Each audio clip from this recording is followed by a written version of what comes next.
नमस्कार दोस्तों, Dharmendra Tiwari labs channel पर आप सभी का स्वागत है। यदि आप लोगों ने चैनल को सब्सक्राइब नहीं किया है तो प्लीज़ चैनल को सब्सक्राइब कर लीजिए और बेल आइकन को ज़रूर दबा लीजिए, जिससे हम कोई भी वीडियो अपलोड करें तो आपको उसका नोटिफ़िकेशन प्राप्त हो जाए। बिना देर किए हुए आइए हम क्लास को स्टार्ट करते हैं। इसके पहले की क्लास में हमने आपसे प्रागैतिहासिक काल, आद्य ऐतिहासिक काल और ऐतिहासिक काल के बारे में वर्णन किए थे।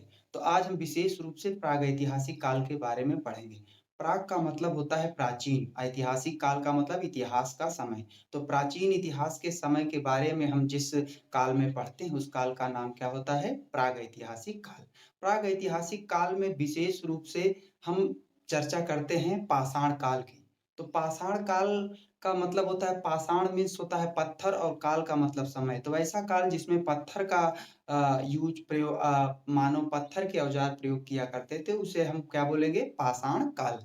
तो पाषाण काल में मानव पत्थर के औजार प्रयोग किया करते थे और यह काल जो है 20 लाख ईसा पूर्व से लेकर 3000 ईसा पूर्व तक का समय है। अर्थात ईसा मसीह के जन्म से 20 लाख वर्ष पहले और जन्म के 2020 साल ही अगर पूरा जोड़ लेंगे तो इतना समय पहले ये जो है पाषाण काल था। पाषाण काल जो है 20 लाख ईसा पूर्व में मानव जो है पत्थर के औजार प्रयोग किया करते थे, तो उसी को हम यहाँ पर बोलेंगे पाषाण काल। और पाषाण काल में हम 3 चीज़ों के बारे में विशेष रूप से वर्णन करेंगे।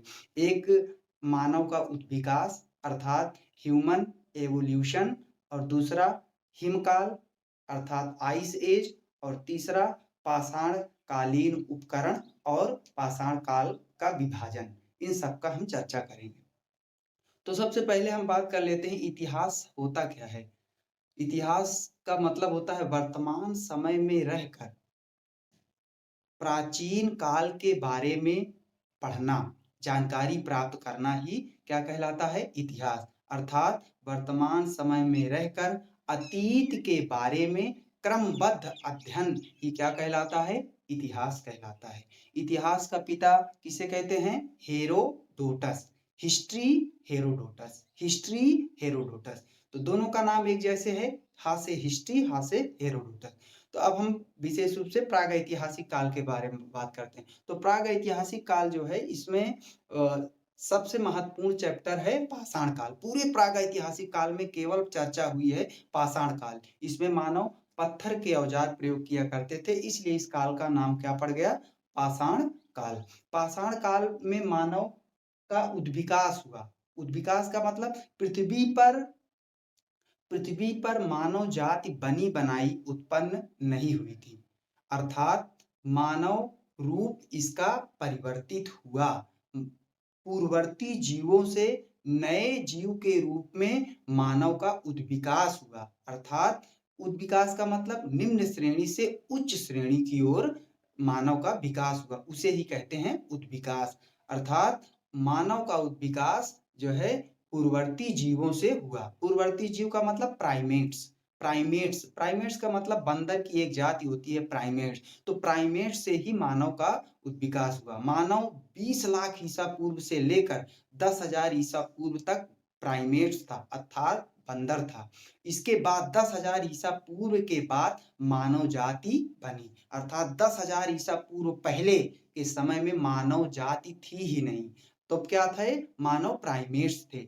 10,000 ईसा पूर्व से ईसा पूर्व के पहले के समय से 20 लाख ईसा पूर्व तक का जो कालखंड है, उसमें मानव नहीं था। मानव नहीं था, तब क्या था? प्राइमेट्स। 10,000 ईसा पूर्व से पहले के समय में मानव नहीं था, तो क्या था? मानव प्राइमेट्स था।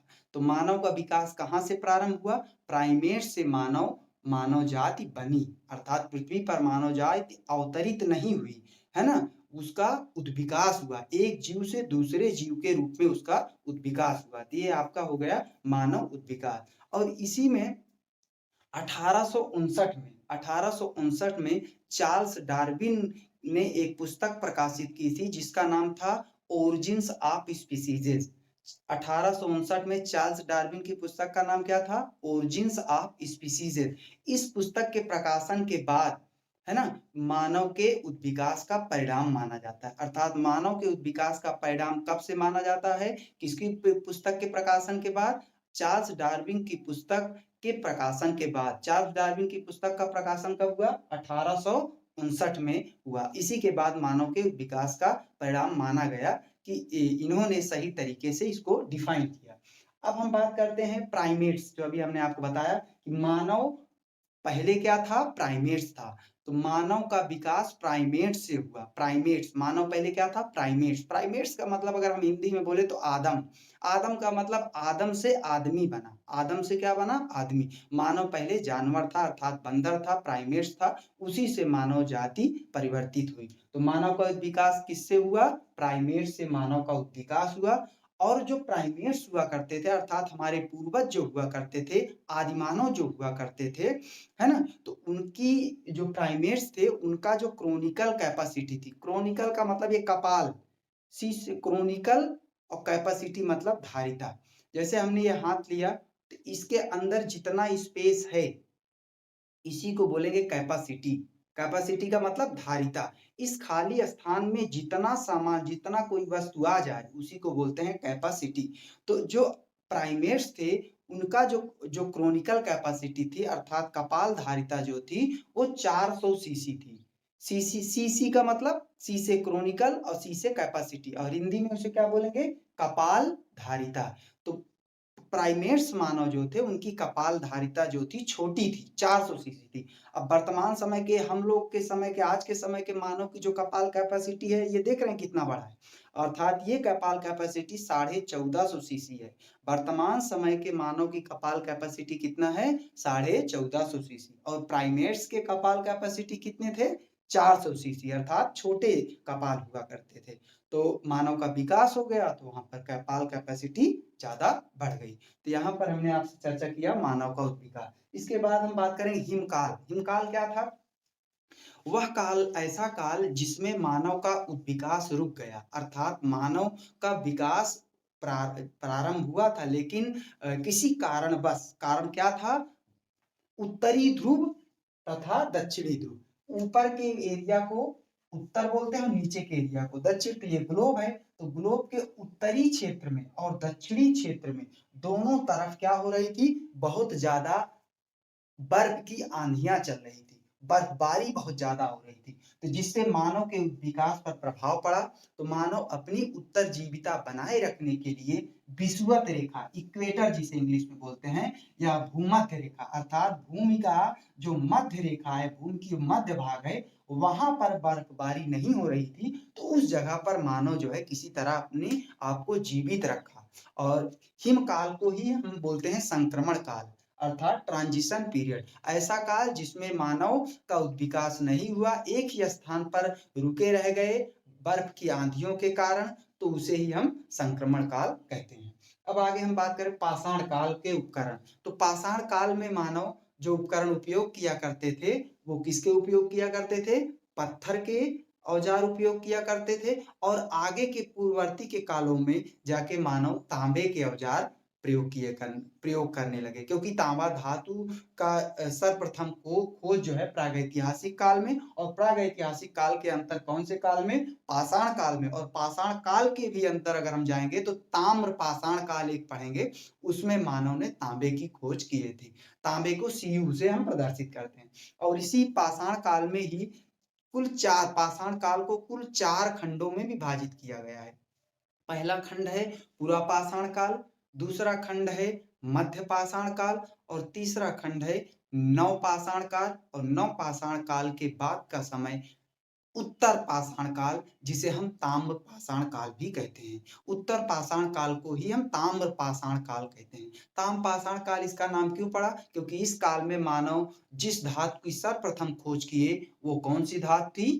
तांबा। तो अर्थात इसीलिए इस काल का नाम क्या पड़ गया? ताम्र पाषाण काल। अब हम आगे चर्चा करेंगे कि मानव का विकास हुआ तो वो कैसे हुआ। मानव का विकास प्राइमेट्स, प्राइमेट्स का मतलब बंदर की एक प्रजाति है प्राइमेट्स, तो प्राइमेट्स से मानव का विकास प्रारंभ हुआ। और जो प्राइमेट्स थे, प्राइमेट्स का विकास कितने से कितने समय तक हुआ? तो 20 लाख ईसा पूर्व से 10,000 ईसा पूर्व तक। 20 लाख ईसा पूर्व से 10,000 ईसा पूर्व तक प्राइमेट्स का विकास हो रहा था, अर्थात प्राइमेट्स मानव के रूप में परिवर्तित होने की ओर अग्रसर थे। 10,000 ईसा पूर्व तक मानव जाति पृथ्वी पर नहीं बनी थी। 10,000 ईसा पूर्व के बाद मानव जाति पृथ्वी पर बनी। 10,000 ईसा पूर्व से पहले के समय में फिर मानव क्या था? प्राइमेट्स था। तो मानव प्राचीन काल में क्या था? हमारे पूर्वज क्या थे? प्राइमेट्स थे। तो प्राइमेट्स जो थे इसके दो फैमिली हुई। एक फैमिली का नाम हो गया पोंगिडे फैमिली और दूसरी फैमिली का नाम हो गया होमिनिडे फैमिली।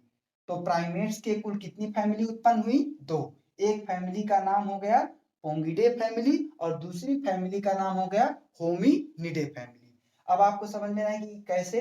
तो जैसे एक परिवार में किसी पिता के दो पुत्र होते हैं तो एक पुत्र का कोई दूसरा नाम, उसका एक अलग फैमिली परिवार बन जाता है और दूसरे पुत्र का कोई अलग परिवार हो जाता है तो उसका अलग परिवार का नाम पड़ जाता है। तो ऐसे प्राइमेट्स के दो पुत्र हुए और एक पुत्र की फैमिली का नाम पड़ गया पोंगिडे फैमिली और दूसरे पुत्र की फैमिली का नाम क्या पड़ गया? Hominidae family.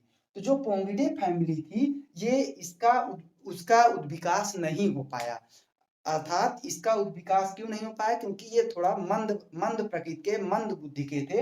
इस कारण से पोंगिडे फैमिली का उद्विकास नहीं हो पाया। लेकिन आज के समय में अगर हम इसमें पोंगिडे फैमिली में कौन आएंगे? चिंपैंजी आएगा, गोरिल्ला आएगा, घिप्पन आएगा, सिप्पन आएगा, ओरंगुटान आएगा। ये सब कौन सी प्राइमेट्स की कौन सी फैमिली के हैं? पोंगिडे फैमिली का। इनका विकास नहीं हुआ। लेकिन फिर भी आज के समय में मानव जाति के सबसे करीब अगर कोई जाति है तो वो कौन सा है? चिंपैंजी। मानव के बाद अगर कोई सबसे बुद्धिमान जानवर है तो वो कौन सा है? चिंपैंजी है। तो इसलिए देखिए मानव की इसी फैमिली का, प्राइमेट्स ही फैमिली का है। तो इसलिए ये सब जो है आपको आज के समय में मानव के जैसे ही आपको लगेंगे।